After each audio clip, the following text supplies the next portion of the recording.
கோவை காரமடை அருகே உள்ள பிளிச்சி கிராமம் ஒன்னிப்பாளையம் பகுதியில் அமைந்துள்ள அருள்மிகு எல்லை கருப்பராயன் கோவிலில் தமிழக ஆளுநர் RN ரவி இன்று சுவாமி தரிசனம் செய்தார். ஒன்னிப்பாளையம் பகுதியில் உள்ள பிரசித்தி பெற்ற எல்லை கருப்பராயன் கோவிலில் பௌர்ணமி தினத்தை முன்னிட்டு நடைபெறும் சிறப்பு பூஜைகளில் ஏராளமான மக்கள் கலந்து கொண்டு வழிபாடு செய்வர். அந்த வகையில் இன்று நடைபெற்ற சிறப்பு பூஜையில் தமிழக ஆளுநர் RN ரவி கலந்து கொண்டு வழிபாடு செய்தார்.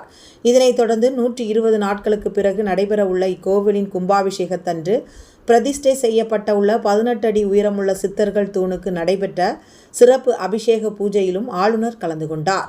ஆளுநர் வருகையை முன்னிட்டு கோவை விமான நிலையம் முதல் சத்தி சாலை, கோவில்பாளையம், கும்பேபாளையம் ஆகிய பகுதிகளில் பாதுகாப்பு ஏற்பாடுகள் தீவிரப்படுத்தப்பட்டிருந்தது. இன்று நடைபெற்ற சிறப்பு பூஜையில் கோவையை சேர்ந்த பொதுமக்கள், ஆன்மீகவாதிகள், நடிகை மீனா, நடன இயக்குனர் கலா மற்றும் பலர் கலந்து கொண்டனர்.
கொஞ்சம் போதும்